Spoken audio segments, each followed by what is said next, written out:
Нур СТВ каналында жаңылыктар топтому. Акыркы сааттардагы жаңылыктар менен таанышып алыңыздар. Биздин каналга жазылып, видеого лайк басып, жаңылыктар менен өз убагында кабардар болуп туруңуздар. Бишкек шаардык соту улуттук коопсуздук боюнча мамлекеттик комитеттин имаратында мурдагы президент Алмазбек Атамбаевди үй камагына чыгаруу боюнча адвокаттардын апелляциялык арызын карады. Ага жактоочулардан башкалар киргизилген жок. Адвокат Сергей Слесарев азаттыкка билдиргени боюнча сот алардын арызын канааттандырган жок. Башкача айтканда 1-май райондук сотунун Атамбаевди 26-октябрга чейин камакта калтырган чечимин шаардык сотта күчүндө калтырды. Ушул эле күнү Атамбаевдин кармалышынын мыйзамдуулугу боюнча арызы каралып, сот аны да канааттандырган жок. 20-августта Бишкектин 1-май райондук соту мурдагы президент Алмазбек Атамбаевдин кармалышын мыйзамдуу деп тапкан. Ошол эле күнү ошол эле сотто мурдагы президент Алмазбек Атамбаевди 26-октябрга чейин камакка алуу жөнүндө чечим чыккан. Сот анын бөгөт чарасын узартуу боюнча тергөөнүн арызын УКМКнын имаратында караган. Адвокаттар соттун чечимине макул эмес экенин, отурумдун атайын кызматтын имаратында өткөнү да мыйзамсыз экенин журналисттерге айтып, жазык процессуалдык кодекстин эрежелери бузулуп жатканын айтып чыгышкан. Алмазбек Атамбаев 8-августта Ички иштер министрлигинин атайын операциясынан соң кармалып, УКМКнын тергөө абагына камалган.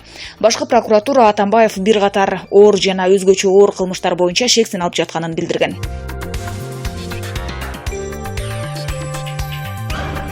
Социалдык тармактарда контейнер мектептен ачылыш аземинен тартылып алынган сүрөт талкууга алынууда. Бул 6 контейнерде бүгүнкү күндө 172 бала билим алып жатканы белгилүү болду. Мамлекеттик бюджеттин 20% жумшалган билим берүү тармагын көпчүлүк сынга алып жатат. Мындан улам Супер КЖ порталы нарындагы контейнер мектеп талкууга түштү. Бул бюджеттин 20%ын билим берүү тармагына жумшаган өлкөгө жараша турган көрүнүшпү деген суол салды. Жарандык активист Өндүрүш Токтонасыровдун айтымында, билим берүү жана саламаттыкты сактоо тармагына мамлекеттик бюджеттен көбүрөөк каражат бериш керек. Келечекте ойлогон өлкөнүн башкаруучулары билим берүү тармагына мамлекеттик бюджеттен 50% каражат бөлүп берүү жөнүндө ойлонушу шарт. 20% бул шылдыңдоо кабары бар. Ошонун кесепетинен 21-кылымда балдар контейнерде окуп жатышат. Чет өлкөлүктөр бул тууралуу угушса күлөт болуш керек. Алар бул өсө турган мамлекетпи же өлө турган өлкөбү деп айтышат. Эмне үчүн нарындын аткаминерлери бул боюнча коңгуроо каккан эмес? Билим берүү жана саламаттыкты сактоо тармагына көбүрөөк акча каражатын бөлүп берүү зарыл, дейт Токтонасыров. Чүй облустук милициясынын башчысы Самат Курманкулов эсине келип өз алдынча дем алууда. Бул тууралуу Азаттыкка саламаттык сактоо министринин орун басары Мадемин Каратаев билдирди. Анын айтымында Курманкулов эртең 5-сентябрда кадимки палатага которулат. Курманкулов өзүнчө дем алып көзүн ачып атат. Оң колу сырткы реакцияны сезип жатат. Бул жол менен 2 жумадай ошол ооруканада жатат. Андан кийин Москвадагы реабилитациялык борборго которулат, дейт Мадемин Каратаев. Чүй милициясынын башчысы Самат Курманкулов Кой Ташта 7-8 август күндөрү мурдагы президент Алмазбек Атамбаевди кармоо операциясынын учурунда башына таш тийип оор жаракат алган. Бир нече күн комада жатып, 11-августта Орусиядан келген дарыгерлер менен кошо консилиум өткөрүлгөндөн кийин Москвага которулган.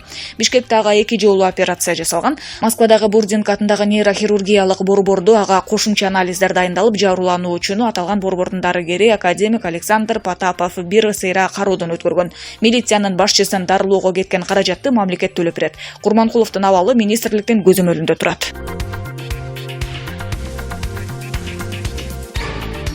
Жогорку кеңештеги КСДП фракциясынын депутаттары Ирина Карамушкина, Асель Кодранова жана Карамат Орозова улуттук коопсуздук боюнча мамлекеттик комитеттин тергөө абагында отурган мурдагы президент Алмазбек Атамбаевге жолугуп чыгышты. Карамушкина Азаттыкка билдиргендей, Атамбаевдин абалы жакшы жана ал абакта кармоо шартына, ден соолугуна байланыштуу арызданган жок. Ал туура жолдо жүргөнүбүзгө ишенет. Ага карата коюлган 16 айыптын биринде да далил базасы жок экенин, ошондуктан тергөө менен кызматташпай турганын айтты. Ага жана анын тарапташтарына карата куугунтук жатканына көзү жеткенин кошумчалады. Ал чындык биз тарапта экенине ишенет. Эң негизгиси ал балдар үчүн тынчсызданууда, деди Карамушкина. Анын айтымында Атамбаев камерада жалгыз отурат жана убактысын ар кандай темадагы китеп окуу менен өткөрүп жатканын билдирген. Алардын арасында Куран жана саясий китептер бар экенин сөз арасында белгилеген. Ал депутаттар мындан сырткары КСДПнын мүчөсү 7-8 августтагы окуялардан кийин кармалган Фарид Ниязовдон жана жеп иши боюнча камакта отурган экс-премьер-министр Сапар Исаковдон да кабар алышканын кошумчалады. Алмазбек Атамбаев 8-августта Ички иштер министрлигинин атайын операциясынан соң кармалып, УКМКнын тергөө абагына камалган. Бүгүн 4-сентябрда Бишкек шаардык соту адвокаттардын Атамбаевдин бөгөт чарасын өзгөртүү боюнча апелляциялык арызын карап, канааттандырган жок. Муну менен сот мурдагы президентти 26-октябрга чейин камакта калтыруу боюнча райондук соттун чечимин күчүндө калтырды. Башкы прокуратура Атамбаев бир катар оор жана өзгөчө оор кылмыштар боюнча шексин алып жатканын билдирген.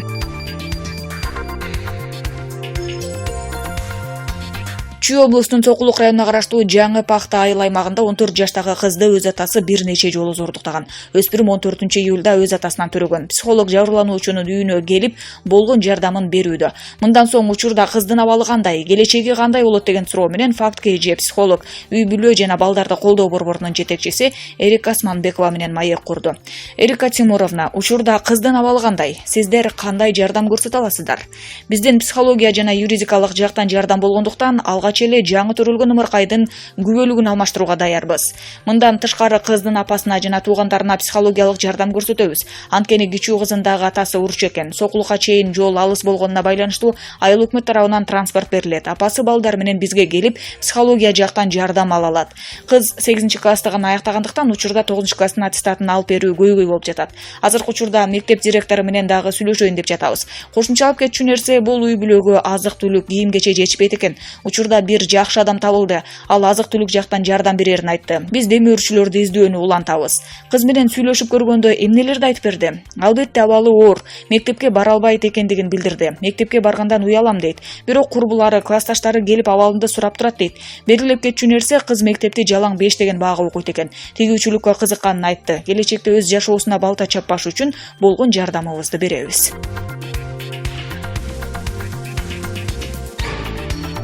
Ички иштер министринин мурдагы ордун басары Курсан Асановдун жактоочусу Икрамизин Айткулов президент Сооронбай Жээнбековго кайрылуу жасады. Анда ал УКМКнын башчысы Орозбек Опунбаевди, ИИМдин башчысы Кашкар Жунушалиевди кылмыш жоопкерчилигине тартууну суранды. Жактоочу УКМК ИИМдин башчылары мурдагы президент Алмазбек Атамбаевди тирөө кармайын деген эмес деп пикирин жазды. Ички иштер министрлигинин басма сөз катчысы Бакыт Сейитов Супер KG порталына билдиргендей, 7-8 августта Кой Таш айылында түзүлгөн кырдаалды иликтөө боюнча мамлекеттик комиссия түзүлгөн. Андан сырткары бул окуя боюнча кылмыш иши козголуп, иликтөө иштери жүрүп жатат. Ошонун жыйынтыгы менен баа берилет да. Жактоочу оюна келгенде айта бергени туура эмес дейт Сейитов. Азырынча УКМКнын басма сөз кызматына байланышуу мүмкүн болбой жатат.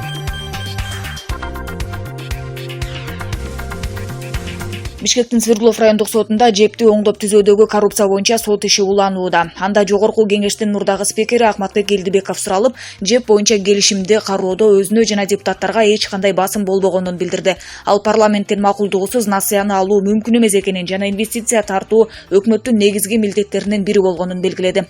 Ошол эле учурда аны колдоону жана көзөмөлдөө башка маселе экенин кошумчалады. Экс-спикердин айтымында Кытайдын Эксимбанк өлкө үчүн анча ыңгайлуу эмес болгон. Жеңилдиктер жок болгонуна карабай, Кыргызстан андан насыя алууга аргасыз болгон. Соттук процесстин жүрүшүндө Улуттук энерго холдингдин мурдагы жетекчиси Айбек Алиевдин адвокаттары жепке кеткен чыгымды аныктаган эксперттерди жана эркин эксперттерди күбө катары суроону өтүнүштү. Судья бардык материалдар сайтта бар экенин айтып, иликтөөнүн көчүрмөсүн талап кылуудан баш тартты. Ал эми айыпталуучулардан 3 күн ичинде күбөлөрдү камсыз кылууну суранды.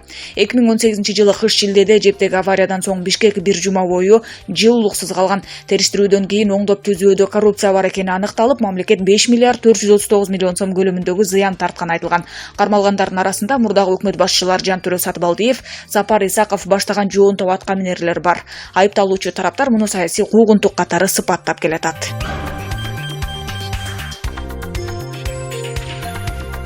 Автоунаанын убактылуу техпаспортун туруктууга алмаштырууда 2 жолу акча төлөнүп жатканына интернет колдонуучу Наталья Черногубова нааразычылыгын билдирди. Ал унаасын кайра каттатууда ага каттоо кызматында атайын бланктардын жок болгондугуна байланыштуу убактылуу техникалык паспорт беришкенин айткан. Ал эми бланктар пайда болгонун билген жарандар келип, убактылууларын алмаштыралык дегенде документке 202 сом төлөөгө мажбур болушкан. Элди келесоодо эле көрүп алдап жатышат деп жазган ал Facebook тармагына. ММК өзү туура техпаспортты чыгарбай, мөөр басылган бир ак кагазды беришет. Эми бланк пайда болгон имиш. Алмаштыралык деп барса, кызы чуу ушул жерден башталууда. Элдин көптүгүн эми айтпай эле коеюн. Анысы го мейли, колумда техпаспорт турса деле мен кошумча 202 сом төлөшүм керек экен. Ошондо башта айланткан кайра каттоо менен техпаспорт алмаштырууну 2 жолу өтүп, буга дагы кошумча акча талап кылып жатышпайбы? Каттоо кызматынын басма сөз кызматы болсо, Вести сайтына жарандардын мыйзамда көрсөтүлгөн гана төлөмдөр алынып жатканын түшүндүрдү. Убактылуу техпаспортты туруктууга алмаштырууда жарандар банктын гана акысын банк комиссиялары менен чогуу 202 сом гана төлөшөт дешти алар. Убактылуу документтер акысыз берилген. Аларды алууда жарандардан техпаспорттун акысы алынган эмес, андан башка бардык башка беренелер боюнча төлөшкөн. Кээ бир кызматтардын акысы автоунаанын наркына жараша аныкталат, деди басма сөз кызматынан. Алар каттоо үчүн 0,13% жана бажы төлөмдөрү автоунаанын минималдык наркынан 5%, мамлекеттик номерди алмаштыруу 788 сом, эгерде аны алмаштыруу керек болсо гана. Болбосо анда бул төлөм да жок. Уна МБнын ар бири 184 сомдон турган дагы 5 кызматы бар. Техпаспорттун бланкынын сатып алуу баасы банк комиссияларын эске албаганда 192 сом турат. Белгилей кетсек, кызмат бул банктарды мурда 10 евродон алчу. Азыр 4 эсе арзан деп белгилешти ММКдан. Автоунааны кайра каттоо туурасындагы толук маалымат Кыргыз Республикасынын өкмөтүнүн 2017 жылдын 68-токтомунда жазылган. Бүгүн 4-сентябрда президент Сооронбай Жээнбеков премьер-министр Мухаммедкалый Абылгазиев менен жолугушту. Бул тууралуу президенттик аппараттын басма сөз кызматынан билдирди. Маалыматка ылайык, өлкөнүн социалдык экономикалык өнүгүүсү, инфраструктуралык долбоорлорду ишке ашыруу боюнча чаралар жөнүндө пикир алмашуу болду. Мамлекет башчысы өкмөттүн социалдык оң жана терс көрүнүштөргө, күнүмдүк жашоодогу ар кыл чакырыктарга тез реакция кылып, тиешелүү чараларды ыкчам көрүүсү зарылдыгын белгиледи. Президент өкмөттүн негизги милдети экономиканы өнүктүрүү, элдин жашоосун жакшыртуу ишине тоскоол болчу факторлар дээрлик жок экенин белгиледи. Өкмөттүн иштөөсү үчүн өлкөдө бардык мүмкүнчүлүктөр бар. Аткаруу, мыйзам чыгаруу, сот бийлиги өз ара конструктивдүү иштеп жатышат. Ошондуктан өкмөт иштеш гана керек. Башка талап жок, деди Сооронбай Жээнбеков. Премьер-министр Мухаммедкалый Абылгазиев экономиканын тармактарын өнүктүрүү, аймакты өнүктүрүү боюнча актуалдуу чаралар, өлкөнү санариптештирүү, инфраструктуралык жана агроөнөр жай долбоорлорун ишке ашыруу боюнча аткаруучу бийлик органдарынын азыркы ишмердиги жөнүндө айтып берди.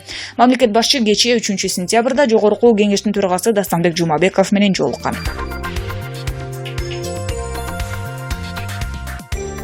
Социалдык тармактарда контейнер мектептин ачылыш аземинен тартылып алынган сүрөт талкууга алынууда. Бул 6 контейнерде бүгүнкү күндө 172 бала билим алып жатканы белгилүү болду.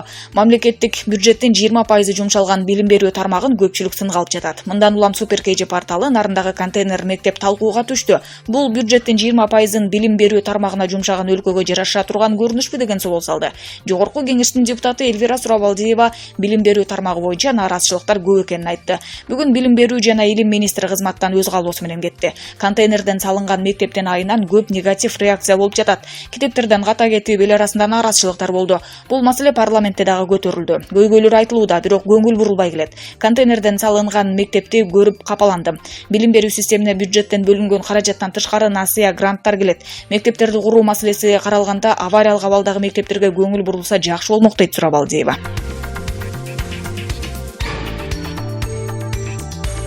Бишкектеги Жалгичи районунда 3 баланы чалажан кылып сабалды делген негизги шектүүнүн милицияда иштеген тууганы майор Казыбек Бапышев кызматынан алды. Бул тууралуу Ички иштер министрлигинин маалымат кызматы билдирди. Ага ылайык учурда министрликте адамдардын катуу сабалышы боюнча ишке кызматтык иликтөө жүрүп жатат. Аталган факты кылмыш менен жоруктардын бирдиктүү реестрине Кылмыш жаза кодексинен адам өлтүрүүгө аракет кылуу беренеси боюнча катталып, сотко чейинки тергөө башталды. 28 августта болжол менен саат 7 чамасында Бишкек шаардык Ички иштер башкармалыгына Жалгичи районундагы супермаркет жанында кишилердин мушташып жатканы кабарланган. Окуя болгон жерге номер 479-экипаж чыгып кеткен.